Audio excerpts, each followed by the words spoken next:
জি ma'am. এই যে Aaron script. আর আমরা যে দেখাইলাম না, এই যে হাতিগুড়া কি মহিষ, এগুলো হচ্ছে গ্লিপস। এগুলোকে বলে গ্লিপস, ঠিক আছে।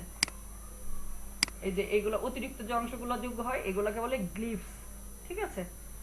সবগুলো ফন্টের যে গ্লিপস থাকবে এরকম বিষয় না, কিন্তু সব ফন্টেরই গ্লিপস থাকে না। যেমন আমি যদি এটার নাম কি, এটা কি ফন্ট, এটা কাটকোট্টা ফন্ট, কাসকাডিয়া কোডের কি একটু ফন্ট আছে কিনা কে জানে, দেখি নাই, নাই ওটার নাই।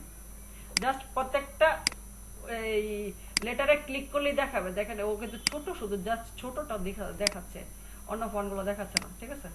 এগুলো নাই, সবগুলো থাকবে না, দেখতে হবে। বিশেষ করে এরকম এই যারা হ্যান্ড রাইটিং ফন্ট আছে না, এগুলোরই বেশি থাকে। আচ্ছা, এগুলো শিখলেন। তাহলে আরেকটা বিষয় দেখেন, আমরা সার্কেল যে লোগোগুলা করি, যেমন ধরেন আমরা যদি গুগলে সার্চ দিই সার্কেল লোগো লিখে,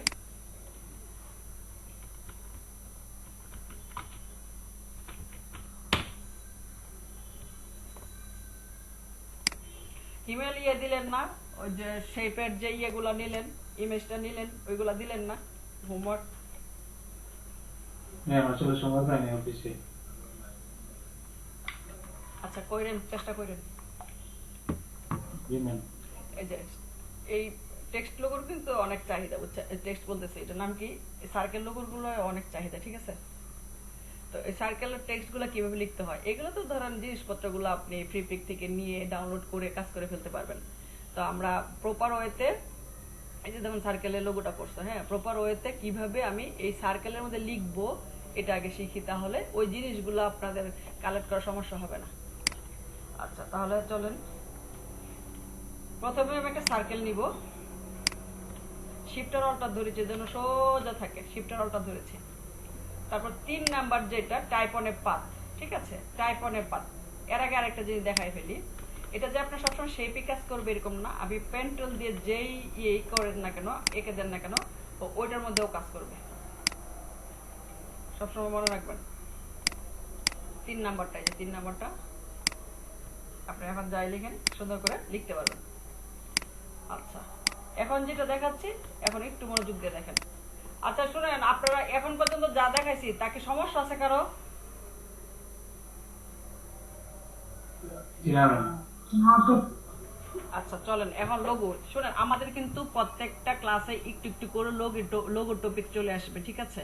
কারণ আমি হচ্ছে গ্রাফিক ডিজাইন শিখাচ্ছি, যার জন্য লোগোর আলাদা কোনো ক্লাস হবে না। ক্লাস হবে না বলতে আবার এরকমও না, লোগোর ইনিশিয়ালটা কিভাবে, বেসিকটা কি হবে সেটা নিয়ে আলোচনা করব। আর লোগোর ক্লাস নিতে গেলে আপনার আর একটা কোর্সই লাগবে লোগো, ঠিক আছে। যার জন্য আমি লোগোটা জাস্ট একটা স্টেপ, মানুষকে কিভাবে কি করা যায়, কি করা উচিত, ওইটা আমি ধরাই দিব আপনাকে। আচ্ছা, এবং প্রত্যেকটা ক্লাসে দেখবেন লোগোর কিছু কিছু পার্ট থাকবেই। যেমন এই যে রোটেট টুল করছেন, লোগোর পার্ট ছিল না? জি ম্যাম। আচ্ছা, আমি 3 নাম্বার ফন্টটা নিয়েছি, অবশ্যই এটা সিলেক্ট করা থাকতে হবে। তাহলে ফন্টটা চেঞ্জ করে দিই একটু, রিসেন্ট ফন্ট আমরা পপেন চেঞ্জ করি। আচ্ছা, আমি এখানে লিখবো ইজিডি,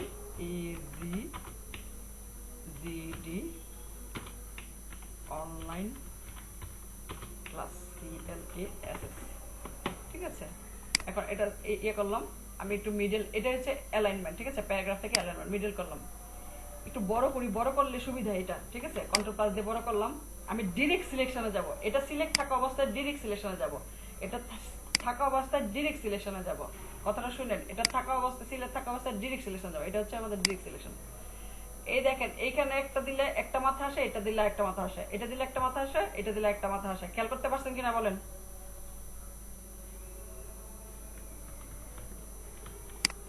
এই দেখেন, এই জায়গা একটা একরকম, এই জায়গা একটা একরকম, দেখতে পেয়েছি। আচ্ছা, এখন আমি একটু ছোট করতেছি। এগুলো বড় করে কাজ করবেন আপনার আর্টবোর্ডটা।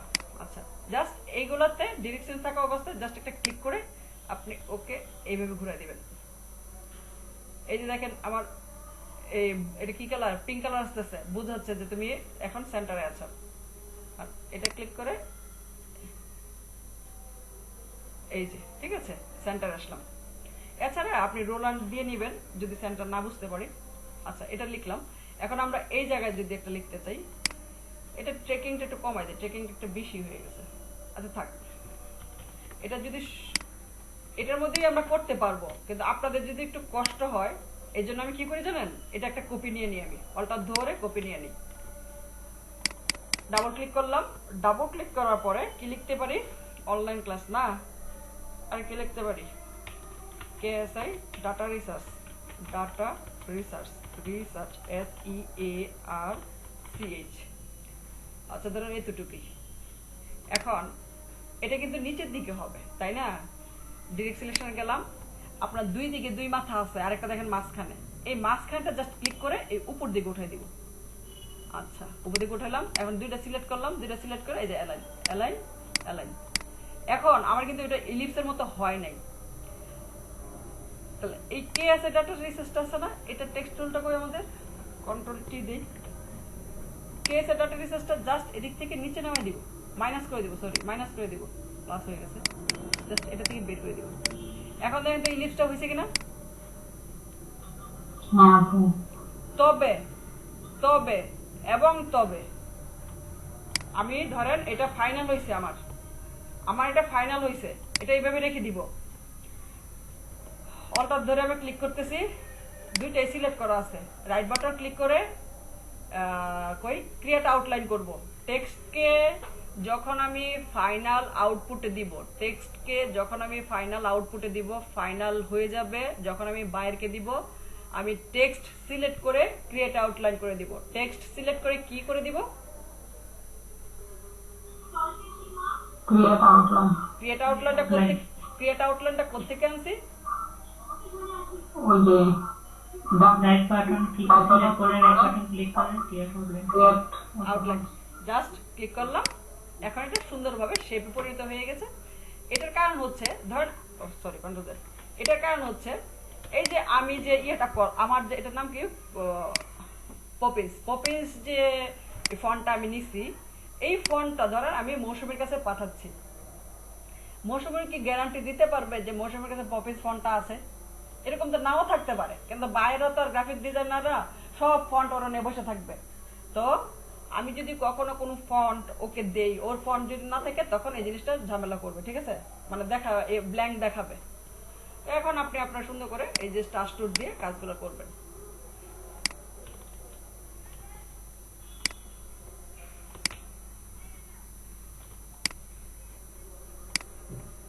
বুঝতে পেরেছি।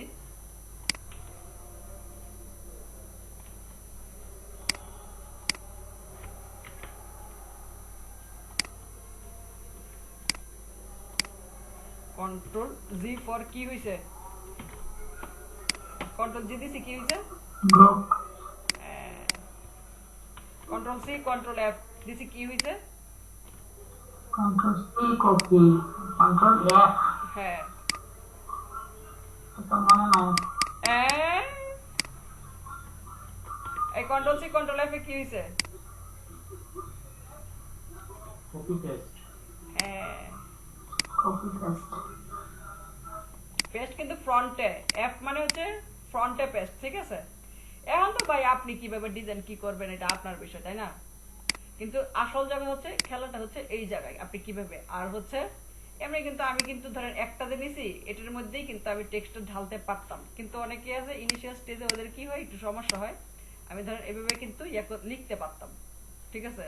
তো কিন্তু অনেকের সমস্যা হয়, যার জন্য আমি নিজেও আলাদা আলাদা কইরা পরে ওদেরকে অ্যালাইন করে দিই, তাহলে আমার আর ঝামেলা হয় না। আর আমার কাছে এই ফন্টটা অবশ্যই ভাঙা থাকবে না, আমার কন্ট্রোল জেড অল্টার জেড, আমার কাছে কিন্তু এটা কিন্তু ইয়াটাই থাকবে, কি যেন ভাঙাটা থাকবে না, আমার কাছে এমনিতে থাকবে, কারণ অনেক সময় কি ফন্ট দিয়েছি আমার তো মনে থাকবে না এটাকে কি ফন্ট দিয়ে কাজ করেছি, এই জন্য কখনোই আপনার এই ফন্টটা ইয়ে করবেন না। আরেকটা জিনিস দেখে আপনারা যারা লোগো নিয়ে কাজ করবেন, আচ্ছা এর আগে আরেকটা কথা আছে,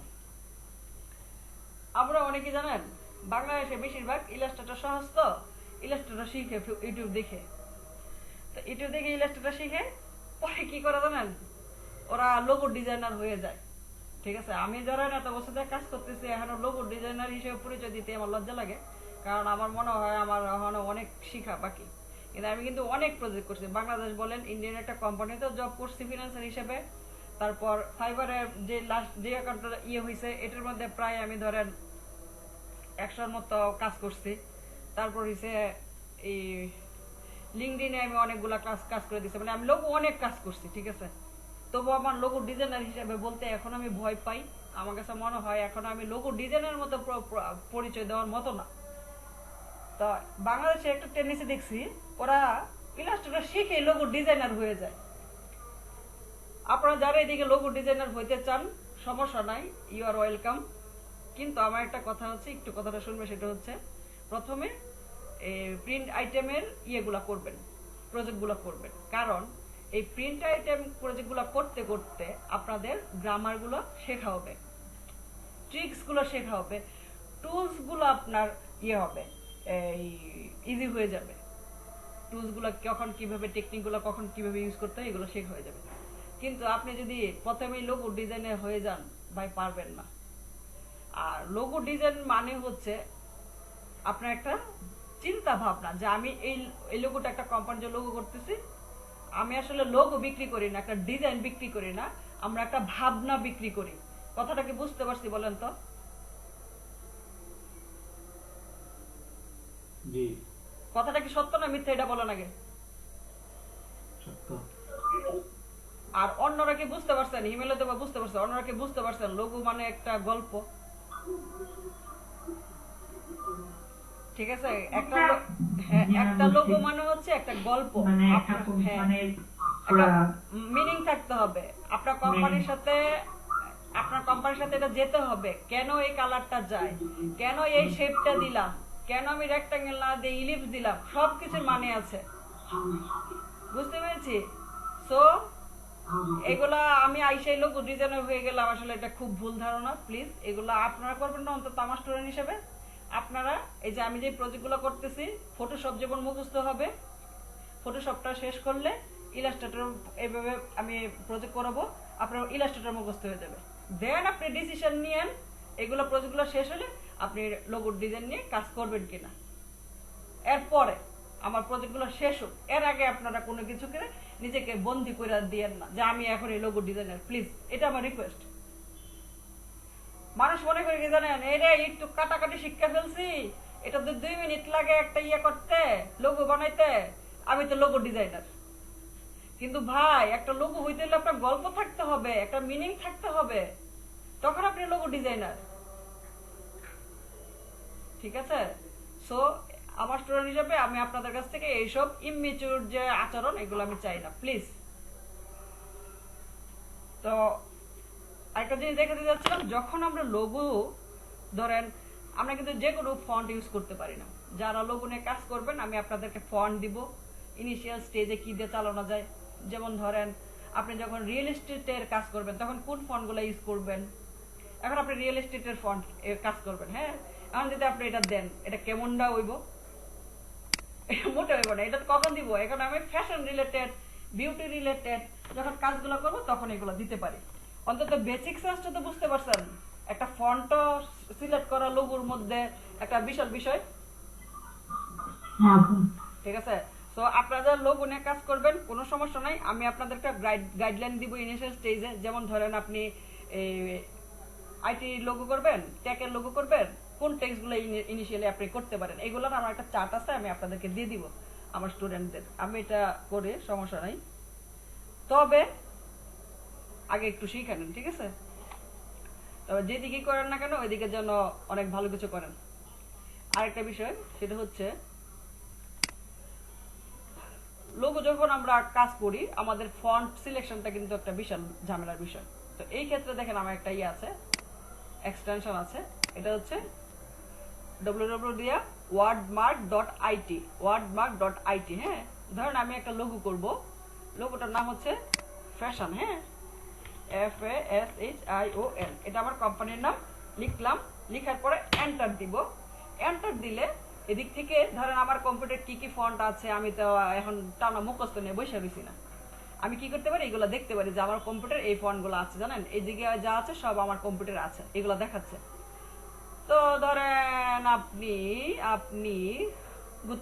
ঘুরতেছেন, জাস্ট আমি আমার এই নাম কি চাক্কাটা দিয়ে ঘুরতাছি ঘুরতাছি ঘুরতাছি ঘুরতাছি ঘুরতাছি ঘুরতাছি ঘুরতাছি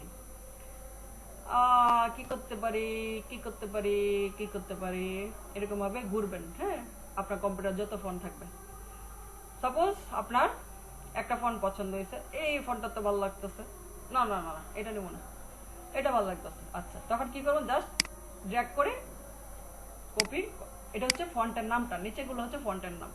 আপনার আর্টবোর্ডে আসবেন, আর্টবোর্ডে এসে জাস্ট এই জায়গাটাতে কন্ট্রোল ভি দিবেন, এন্টার দিবেন, ওই ফন্টটা বসে যাবে। তখন আপনাকে এই যে এই জায়গা থেকে যে খুঁজতে হয় আমাদের বিষয়গুলো, এইগুলোর দরকার হয় না, ঠিক আছে? তাহলে এই যে ওয়ার্ডমার্ক আইডিটা ম্যাম যদি কম্পিউটার না থাকে তাহলে কি আসবে না? না, শুধু কম্পিউটারে, আমার কম্পিউটারে যেগুলো আছে ওইগুলাই আসে। ধরেন আমার কম্পিউটারটা অনেক ফন্ট, তখন এইভাবে খুঁজলে আমার সুবিধা হইলো না, এই যে যেটা আমি দেখাইলাম এইমাত্র, হ্যাঁ আপনার তো অনেকগুলো ফোন। ঠিক আছে? তখন আমার সুবিধা হইলো না যে আমার ফন্টটা এখন কোনটা বেছে নিব, জি ম্যাম। ঠিক আছে? আর ওইভাবে তো ধরেন একটা একটা ফন্ট দেখতে হয়, এইভাবে একটা দিলাম, আবার আরেকটা সিলেক্ট করলাম, এইভাবে একটা একটা ফন্ট দেখতে হয়। এখন এক একজনের সুবিধা, কে কিভাবে নিবে আমি আপনাদেরকে পথ দেখাই দিলাম, সুবিধা হচ্ছে আপনাদের। আর ওয়েবসাইটটা কি বলতো, wordmark.it, ঠিক আছে? এটা কাজে লাগবে। আজকে দেখছেন শিশি ক্লাস করছে না, শিশি ক্লাস করলে আজকে শিশির উপকার হইতো। আচ্ছা, এই হচ্ছে বিষয়। টেক্সট নিয়ে কারো কোনো প্রশ্ন আছে বলেন?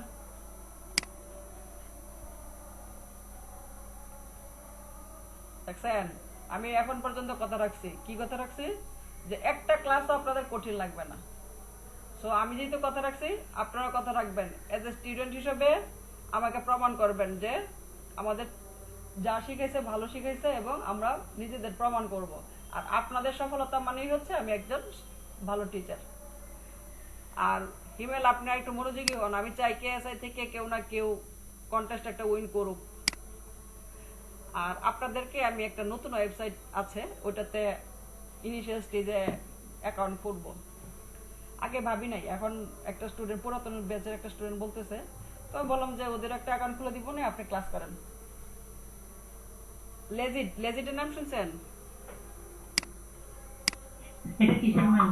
এই ফাইবার আপওয়ার্ক ওইগুলোর মতো, ওইটা অ্যাকাউন্টটা খুলবো আমরা। আচ্ছা, তাহলে আমি এখন হোমওয়ার্ক দিচ্ছি, আমাদের ক্লাস শেষ করতেছি। আর হচ্ছে হোমওয়ার্ক, শুক্রবারে ছুটি আমরা কাটাই ফেলছি, বেশি ছুটি নিয়েন না, আমি অনেকগুলো প্ল্যান করে রাখছি, কয়েকদিন একটু কষ্ট করেন প্লিজ। তাহলে আর একটা অনুরোধ হচ্ছে, আমি 9টার মধ্যে হোমওয়ার্কটা না দিলে আমাকে মনে করাই দেন, তার মানে আমি ভুলেই গেছি, যার জন্য গতকালকে দিতেই পারিনি, জানেন? একটু মনে করাই দেন কষ্ট করে, জানি বুঝি না, শুক্রবারে পারি না যে ম্যাম, অনেক কাজ থাকে। কাজ একটু কমায় করা লাগবে এই কয়েকদিন। শুক্রবারের দিন বাদ দেন, দিয়ে দেন শুক্রবারে। আচ্ছা দিদি, কয়জন বাদ দিতে কয় আর কয়জন দিতে কয় বলেন, কে কে বাদ দিতে চান? হ্যাঁ ম্যাম, শুক্রবার দিনটা বাদ। আর কে আছে? এখন কোন কেমনে বাদ দিব? আপনারা 50-50 হয়ে গেছেন। না মানে আজকে রাতে ছিল, কালকে পুরো দিনটা আর কি, কিন্তু শনিবার সকাল থেকে আবার করা যাবে এরকম দেন ম্যাম। হিমেল তো অন্তত আপনাদের সাপোর্ট করতে পারতো, হিমেলও সাপোর্ট করলো না, দেখছেন? হিমেল ভাই একটু বলেন। আমার আসলে শুক্রবারে ফ্রি থাকি, তো অফিস থাকে না, দিলেও সমস্যা নেই। আচ্ছা হিমেল, আপনি কাজ করেন, শুক্রবারে আপনি বেশি করে কন্টেস্ট করবেন, এই শুক্রবারে ছুটি নেন, ঠিক আছে? আজকে তো দিতেই পারবো, আজকে তো দিলে সমস্যা নাই, আজকে এখনই দিয়ে দিব। হ্যাঁ হ্যাঁ ম্যাম, ঠিক আছে, দিয়ে দিবেন। আচ্ছা ঠিক আছে, তাহলে এখন তাহলে টাটা বাই বাই। আর মনোযোগ দিয়ে ক্লাস প্র্যাকটিস গুলো প্লিজ, প্র্যাকটিস গুলোর জন্য ভালো হয়। হ্যাঁ, হয়তো বা টুল গুলো সোজা, কিন্তু যদি প্র্যাকটিস না করি তাহলে কিন্তু কট।